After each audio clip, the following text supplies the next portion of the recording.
So in this clip, we are going to see Goodall send Vinny, the angry patriot of the Patriot Bet David podcast, into a complete meltdown simply because he fact checks him on the lies that the right are spewing. Let's watch the clip in full and I'll give you guys my thoughts towards the end. Okay, well, we've been joined on the panel by PBD podcast's Angry Patriot, Vincent O'Shannor. Vinny, great to have you back on our sense. I'm sorry it's in such awful circumstances that we're talking on this Friday. But your response to what Goodall's just said, that this is a problem on all sides, that political violence has been ratcheting up and that there's a collective issue that needs to be dealt with. Well, Piers, thank you for having me, and hello to everybody on the panel. Piers, I'm sorry, but trying to compare a photo of a Pelosi hammer for a Halloween thing to somebody getting shot in the neck in front of his family at a campus is unbelievable. The fact that you're trying to make the two comparison is absurd, okay? And if we want to, since you're on the left and you have those beliefs, give me something that the left is positive about. Because from what we're seeing, they're pro-abortion, they're pro-celebrating assassination, they're pro-open border.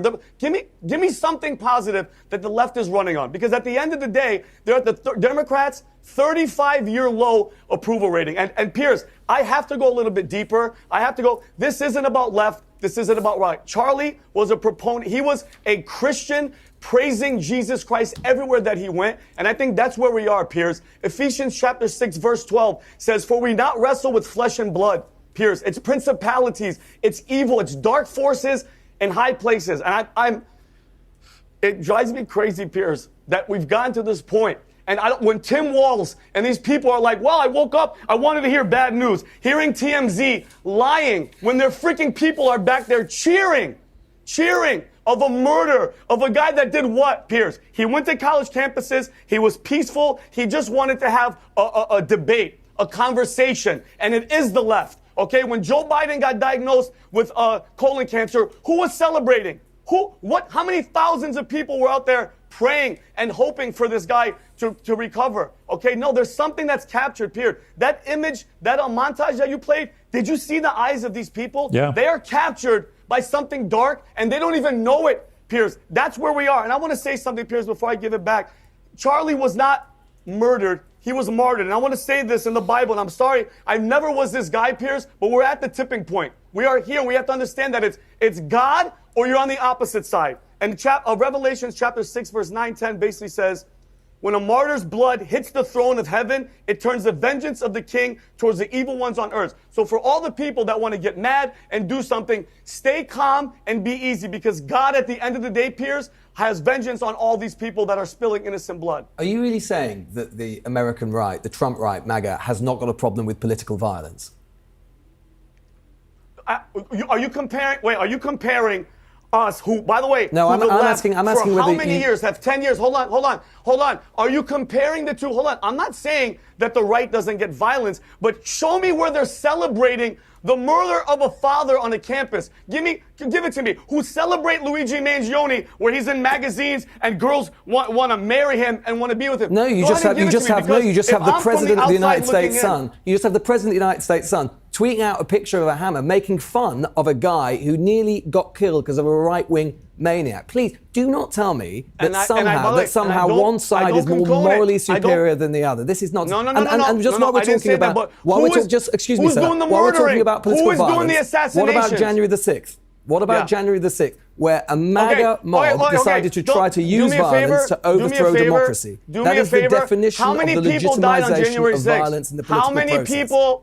Excuse me, since you're such an American historian, how many people died on January 6th? To know what happened on January the 6th, Babbitt, a fellow United States Air Force, excuse me, let me finish. A United States Air Force veteran got shot subsequently in her freaking neck. Why? Hold on. Why? Because she was unarmed and she was advancing to a hall. Please, I'm 100% with you. I don't condone any violence, but the comparison is not even close to what the left does. So let's have some statistics from your own government. They promote it. Let's have some statistics from your own government. These are your own government statistics. Now, I know you might not want to listen to the facts, but this is the facts. A study from US government itself says that the majority of political violence in the United States occurs from the right, not the left, from the right. We have also seen in my own country what happened with the assassination of a Labour MP, Joe Cox. We saw what happened in Norway with Anders Behring Breivik. All violence on the right. I do not say, as you seem to say, sir, that one side or other is morally superior to the other. I do not say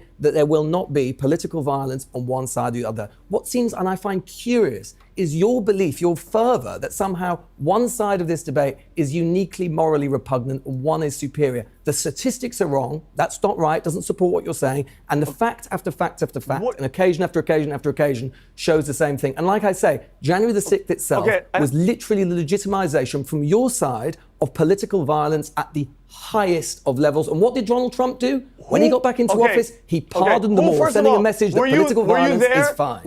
Excuse me, are you in the United States? Are you an American citizen? I just returned from the United States, as a matter of fact, but I don't need to be in the United States to know what happened in January the 6th. Are you an American citizen? No, don't know what that's got to do with the price of fish. Are you an American citizen? Nope.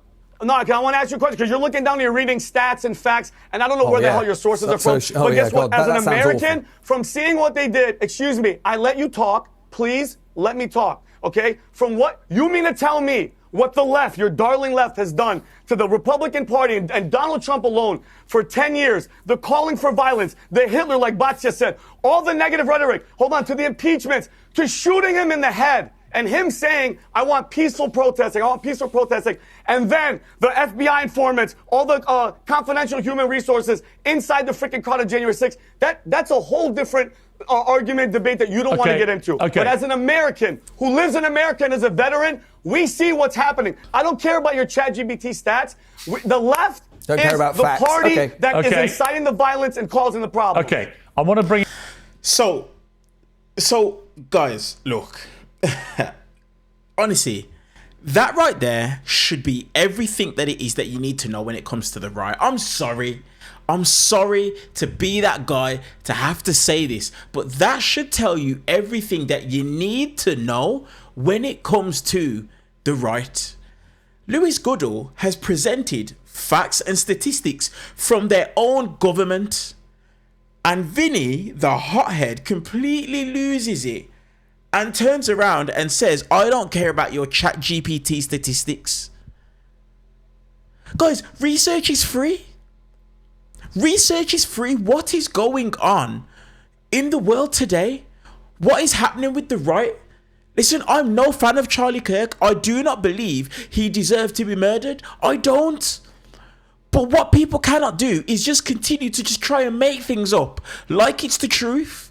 But we know it's not. We know it's not. And let's take it a step further, because there's so many examples of political violence on the right. But look, seeing his video wants to lose his head and doesn't want to do his own research, I took the time out to use my computer and do my own research on whether or not political violence is a bigger problem on the left or on the right in America. Let me tell you guys what it is that I found. So, right-wing extremists have been responsible for more fatal attacks than left-wing groups since 9/11, according to multiple studies including the University of Maryland's START Consortium and the Center for Strategic and International Studies. While violence and threats exist on both sides, exactly like Louis Goodall said, it does exist on both sides. Recent surges like the January 6th Capitol attack and various militia movements have skewed heavily right.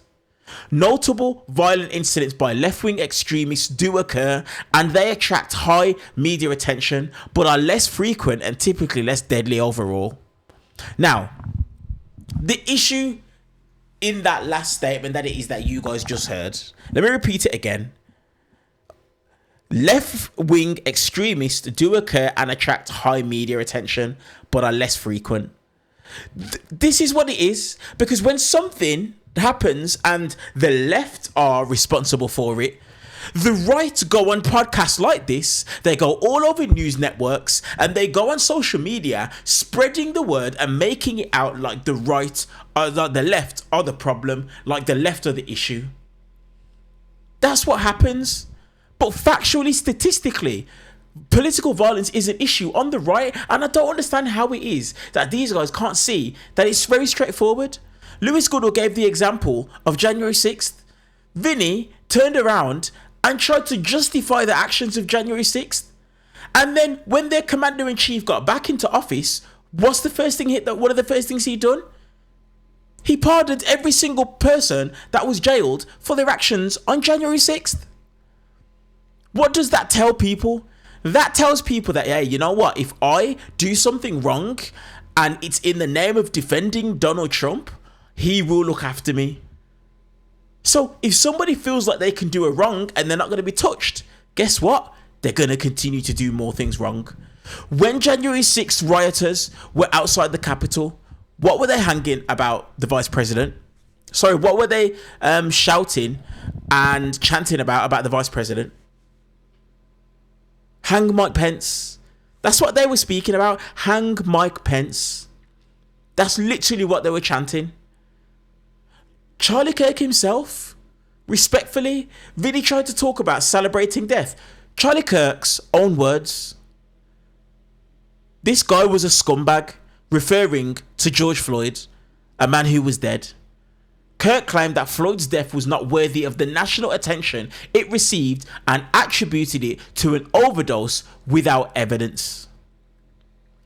Charlie Kirk himself, out of his own mouth, speaking on George Floyd, when temperatures were already high across the United States because of the unnecessary killing of an unarmed black man, Charlie Kirk raised the temperature even more with his rhetoric and the comments that he was making. How comes Fox News and all of these right-wing news channels, why are they not showing those clips of Charlie Kirk to people? The reason as to why they're not doing that is simply because they know that if people see stuff like that, they will know that this guy wasn't Jesus reincarnated like the right would like to have us believe. They would know that that's not the case.